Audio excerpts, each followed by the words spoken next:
Si vous êtes à la recherche d'une perruque ou d'un tissage et que vous faites vos recherches en ligne, vous avez dû remarquer qu'il est très difficile de savoir si c'est de la qualité ou pas. Quand je dis qualité, ça veut dire quand les cheveux ont un bel aspect et que même après plusieurs shampoings, les cheveux vont rester doux et soyeux. Si vous allez sur les sites US ou sur AliExpress, vous allez voir du Brazilian Hair, Peruvian Hair, Mongolian Hair, Russian Hair, Human Hair, Virgin Hair, Virgin Remy Hair, Virgin Hair avec des grades 7A, 8A, 9A, etc. et j'en passe. Sur nos sites français, vous allez voir cheveux vierges, cheveux humains, cheveux semi-humains, cheveux Remy, cheveux brésiliens, cheveux malaisiens, cheveux européens et j'en passe. Et quand on est novice et qu'on voit ça, on se dit waouh! Mais c'est quoi tout ça? Il y a trop d'informations. Qu'est-ce que je dois acheter? Et donc on fait des comparaisons, on passe des heures à faire des comparaisons sur différents sites. Donc lequel coûte le moins cher? Ok, non, c'est le premier prix, je veux pas. Lequel coûte le plus cher? Ok, non, c'est trop cher, j'en veux pas. Bon, quel est le meilleur rapport qualité-prix? Alors, qu'est-ce qui est entre les deux? Ok, là je vois c'est marqué Human Hair. Mais c'est quoi Human Hair? Ce sont des cheveux humains, ce qui veut dire cheveux naturels, ce qui veut dire qualité. Ok, j'achète. Donc on reçoit nos cheveux, on est toutes contents, on déballe tout, on voit la perruque, on se dit waouh, les cheveux, oh, c'est doux, aïe aïe aïe, on fait la danse de je sais pas quoi. On est toutes contentes quoi, les cheveux ont l'air waouh, doux, beau, nickel, fluide et tout, super contente de l'achat. On porte la perruque au tissage, on est bien, on sent belle, machin, tout va bien, ok. Ensuite arrive le moment où l'on doit faire le premier shampoing. Bizarre, ça n'est plus aussi doux qu'au départ. Puis vient le deuxième shampoing. C'est bizarre, ça commence à s'en mêler. Puis vient le troisième, puis le quatrième shampoing. Et là on se dit Les doigts ne glissent plus dans les cheveux, ils s'en mêlent, ils s'accrochent, ils ont plein de frisottis. Et au bout de quelques semaines, les cheveux sont horribles, juste horribles. On se dit oh c'est horrible, il me faut une autre perruque et du coup on jette la perruque à la poubelle ou au fond d'un tiroir. Et je dis au bout du troisième ou quatrième shampoing, mais parfois il peut arriver que dès le premier shampoing les cheveux soient dans un état pas possible.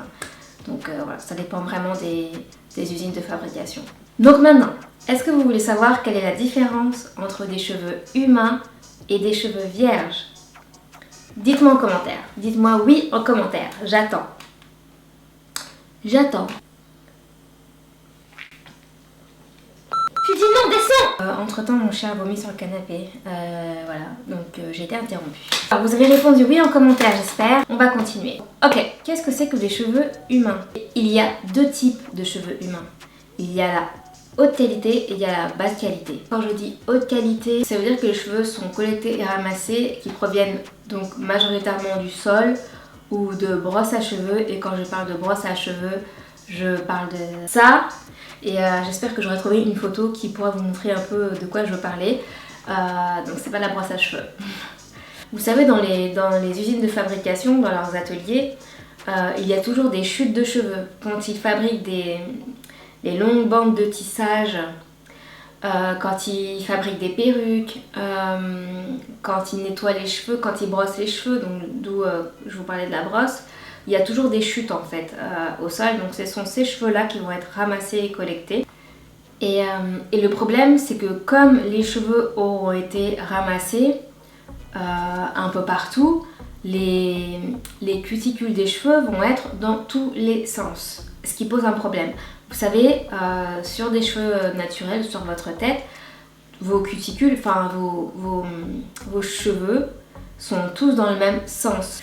Je sais pas si je peux vous montrer une image d'une cuticule. Ce sont les écailles du cheveu, en fait.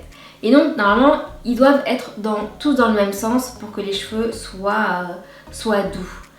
Et qu'ils évitent de s'accrocher, qu'ils ne s'accrochent pas entre eux. Quand les cheveux tombent par terre, c'est le bordel, donc les cheveux sont dans tous les sens et les cuticules sont dans tous les sens. Donc pour remédier à ce problème et pour ne pas faire de gaspillage, ils vont mettre tous ces cheveux-là dans un bain d'acide. C'est quoi le bain d'acide? Alors je ne saurais pas la composition du bain d'acide, mais c'est un bain qui va supprimer les cuticules des cheveux pour rendre la fibre nue, sans écailles, sans cuticule. Donc c'est pour ça que quand vous recevez les cheveux et que vous sentez une odeur chimique, bien souvent c'est à cause de ça. C'est parce que le cheveu a été trempé dans un bain d'acide et que les cuticules ont été enlevées, ce qui veut dire que c'est du human hair, ce sont des cheveux humains. Alors maintenant vous allez me dire, mais pourquoi ils font ça? S'ils ne font pas le bain d'acide, en fait les cuticules vont être dans tous les sens et ça va donner un très mauvais aspect du cheveu en fait. Et un cuticule sans cheveux, sans écailles, c'est un cheveu qui va s'emmêler et s'accrocher entre eux très facilement. Et du coup, ils vont s'abîmer très très vite. Et pour remédier à ça, pour que le cheveu retrouve cet aspect joli, doux, soyeux, sans frisottis, ils vont devoir les tremper dans un bain de silicone, où il y a du silicone. Pareil, je ne connais pas non plus la composition, mais il y a du silicone. Le silicone est connu pour lisser vraiment la fibre capillaire. Donc, quand vous achetez des cheveux humains, le silicone est votre meilleur ami pour restaurer cet aspect doux, soyeux en fait. Donc, le silicone va donner l'illusion d'un cheveu sain et en bonne santé. Et c'est pour ça que, comme c'est temporaire, lors de multiples shampoings, le silicone va s'enlever et du coup les cheveux vont s'accrocher entre eux et vont devenir juste horribles. Je vous ai dit qu'il y a une haute qualité et la basse qualité. Donc la basse qualité, c'est tout simplement que pareil, les cheveux vont être amassés un peu partout, sauf que là ils vont être mixés à des fibres, à d'autres fibres, des fibres synthétiques ou des fibres d'animaux morts, alors des poils d'animaux. Alors quand j'ai vu ça, je me suis dit mais comment ils font en fait? Je suppose, après ce que je dis c'est pas... Là par contre ce que je dis c'est pas vraiment de source sûre, j'imagine en fait. Mais je vous le dis quand même parce que c'est ce que je pense, donc je vous donne un peu mon opinion là-dessus. Je pense qu'ils ramassent tous les poils, qu'ils peuvent ramasser tous les poils d'animaux morts, qu'ils les mettent dans un bain spécial, qu'ils vont ressouder tout ça, et ensuite qu'ils vont les passer dans une machine et qu'ils vont reproduire des cheveux un par un. Voilà, moi je pense que c'est ça, et ensuite ils vont les mêler aux cheveux vierges qui ont été trempés dans un bain d'acide. Voilà, c'est ce que je pense. Dites-moi si je vais loin. Donc maintenant vous allez me dire comment reconnaître des cheveux human hair. 3 indices. Premièrement, l'odeur chimique. Si vous souhaitez éviter d'acheter des cheveux humains, human hair, et que vous faites vos recherches en ligne sur YouTube ou sur des blogs, n'hésitez pas à demander à la personne qui en fait une revue si elle a senti une odeur chimique au déballage des cheveux. Voilà, c'est une bonne indication. Deuxième point, la brillance à outrance. Bon, la brillance, c'est vrai que c'est subtil. Quand on a un œil averti, on peut différencier la brillance naturelle d'une brillance siliconée. Donc quand c'est trop brillant, c'est soit dû à la laque, vous savez le spray de finition là pour faire briller les cheveux, soit c'est dû tout simplement à de la laque sur des cheveux vierges, ou soit c'est dû à du silicone sur des cheveux humains. Et troisième indice, le shampoing. Après le premier, deuxième, troisième shampoing, le silicone va s'estomper et le cheveu va commencer à s'accrocher, mais vraiment, et à s'emmêler. Et ça va devenir vraiment difficile de les démêler, et même avec du conditionneur. J'aimerais quand même effectuer une petite précision par rapport à ça. En fait, les cheveux peuvent s'emmêler même quand vous avez des cheveux vierges. Ça arrive souvent quand vous lavez des cheveux vierges, vraiment des cheveux vierges, des cheveux de qualité, virgin hair, etc. Les cheveux, quand vous faites votre shampoing, les cheveux peuvent s'emmêler, c'est normal. Même quand vous lavez les cheveux, vos cheveux s'en mêlent naturellement. Ça ne veut pas dire que ce sont des cheveux de mauvaise qualité. Par contre, quand vous mettez du conditionneur, vous savez le conditionneur démêlant, qui est censé démêler les cheveux, quand vous mettez le conditionneur dans les cheveux, le conditionneur va enrober les cheveux et ça sera beaucoup plus facile de les démêler. Avec des cheveux vierges, le démêlage va être beaucoup plus facile. Alors que sur un cheveu humain, quand ils sont emmêlés et qu'ils s'accrochent, même avec du conditionneur, c'est presque impossible de les démêler en fait. Donc malheureusement, autant dire que tant que vous n'avez pas les cheveux dans les mains, vous ne pouvez pas savoir si ce sont des cheveux humains ou si ce sont des cheveux vierges naturels. Le seul indicateur, c'est le prix. Maintenant, concernant les cheveux virgin hair, qu'est-ce que c'est qu'un cheveu virgin hair? Qu'est-ce que c'est qu'un cheveu vierge?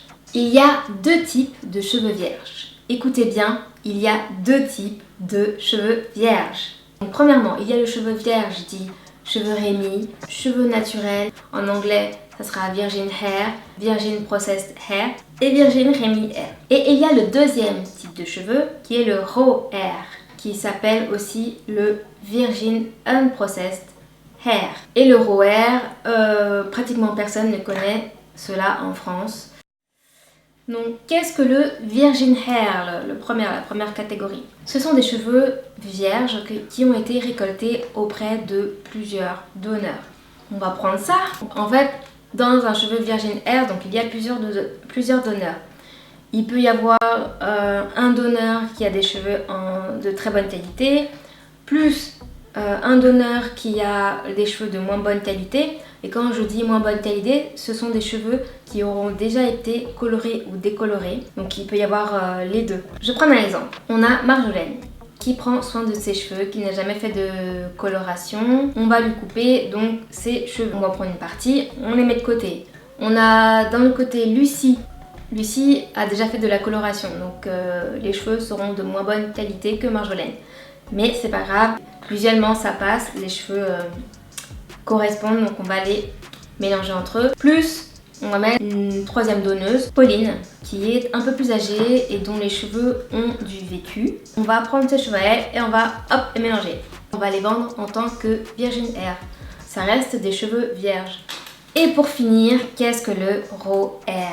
Donc le raw hair, ce sont des cheveux qui ont été collectés auprès d'un seul donneur. Ça veut dire qu'on va couper les cheveux de la personne, comme ça, hop, et on va en faire une bande de tissage. On va les mettre sur une bande pour que ça fasse une bande de tissage pour pouvoir faire des perruques ou un tissage. Donc ça par exemple c'est du raw hair. Ce sont des cheveux qui ont été décolorés sur des cheveux raw hair. Ce terme est un gage de qualité qui signifie que le cheveu n'a subi aucun traitement chimique. Le raw hair c'est vraiment la gamme la plus haute sur le marché des cheveux. C'est vraiment ce qui coûtera le plus cher parce que c'est ce qui est forcément le plus pur. Je reprends mon exemple avec la France. Je vais prendre Marjolaine qui a des cheveux de très bonne qualité, qui n'a jamais fait de décoloration ou de coloration de sa vie. Les cheveux sont sains, en bonne santé. Donc je vais couper ses cheveux et je vais en faire une bande de tissage. Je vais bien sûr les laver et désinfecter. Je vais en faire une bande de tissage et je vais les vendre en tant que raw hair. Voilà, tout simplement. J'espère que cette vidéo vous aura éclairé un peu mieux sur le sujet. Si oui, mettez-moi un petit pouce bleu. C'est difficile vraiment de tout aborder dans une vidéo. Il y a tellement de choses à dire là-dessus. J'aurais voulu vous en dire plus dans cette vidéo, mais déjà qu'elle est assez longue. Voilà, on va s'arrêter là. Donc si vous avez encore des questions ou s'il y a quelque part où je n'ai pas été assez claire et que vous auriez aimé que je développe, posez-moi toutes vos questions en commentaire, je répondrai, je vous ferai une vidéo réponse. Aussi, si vous souhaitez vous offrir des cheveux vierges ou des cheveux raw hair, je vous invite à visiter le site majoliwig.com. Marquez là. Si vous voulez avoir plus d'informations sur les produits vendus en ligne, comme par exemple vous voulez voir plus de photos, plus de vidéos, n'hésitez pas à me suivre sur le compte de la marque Majoliwig. Voilà, il y aura tout dessus. Et si vous avez des questions, bien sûr, n'hésitez pas à m'envoyer un DM sur Instagram. Je réponds, il n'y a aucun souci. Une dernière petite chose, j'ai pas précisé en début de vidéo qu'il y aurait une surprise à la fin. Mais voilà, pour toutes celles qui sont restées, pour toutes celles et ceux qui sont restés jusqu'à la fin de la vidéo, je tiens à vous offrir un petit code réduction valable sur tout le site majoliwig.com. Le code promo a un temps limité. Voilà, les produits vendus sur le site sont vraiment de très bonne qualité. Ils sont vraiment à un prix abordable. Donc d'autant plus avec le code promo. N'hésitez pas à faire votre première commande, comme ça vous testerez par vous-même. Maintenant je vous laisse vaquer à vos occupations. Je vous dis à très bientôt pour une prochaine vidéo. Ciao.